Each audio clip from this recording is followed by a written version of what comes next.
Hey guys, it's Megan Eller in sales here in Denver, Colorado with First American Title to give you your weekly Wednesday update. I wanted to give you a sneak peek as to what to expect heading into the early part of 2020, and there's been a lot of questions coming up about when will the buyer pool start to pick up. And so what I went ahead and did was I pulled out for the last 7 years in a row that we've been in this extreme seller's market cycle, and I pulled out how many units went under contract day by day by day. And I wanted to share with you when I see the first two waves of buying pools start to get really active in our marketplace.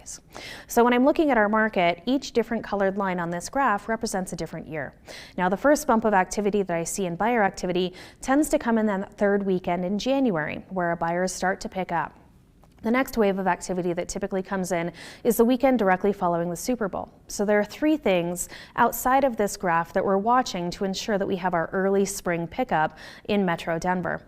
Number one ends up being, are the Broncos going to be playing football? And while we've had better luck here in the last couple of games, it's really unlikely that we're going to be in the playoffs. If you look at the graph that's attached here, the yellow and the orange lines represent 2014 and 2016, and those were both playoff years that resulted in trips to the Super Bowl. And during those particular months, or those particular years, what we ended up noting is that we didn't have that initial wave of activity coming to the market because we're all at home cheering on our home team.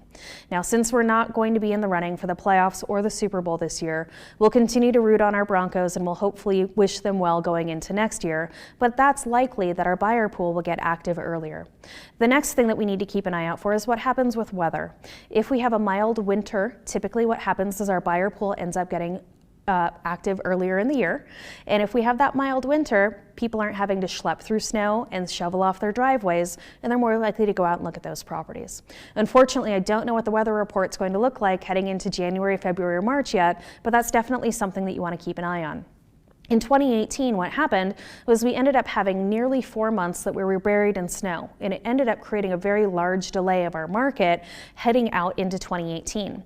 So a word to the wise would be, if you already have those listing contracts signed for 2020, once we get one of those beautiful Colorado Bluebird days, get out there and have your listing photos taken early so that you're not socked in by snow as we wait into those early spring months.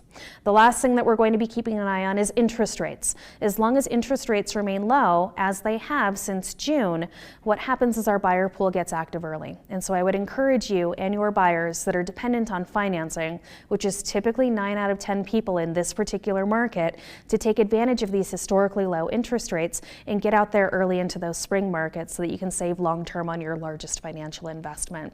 If those three things line up, we're in line to have a very strong spring where a compression cycle begins again. A compression cycle begins when we're short on inventory and we have more buyers in the market to offset demand. Okay, so as long as we're short on inventory, buyer pool remains active, those three things line up, then we're going to have a very strong spring. I hope that if this information helps you better advise your buyers and sellers in the marketplace, that we'll eventually get to meet them at our closing tables. We'll see you soon.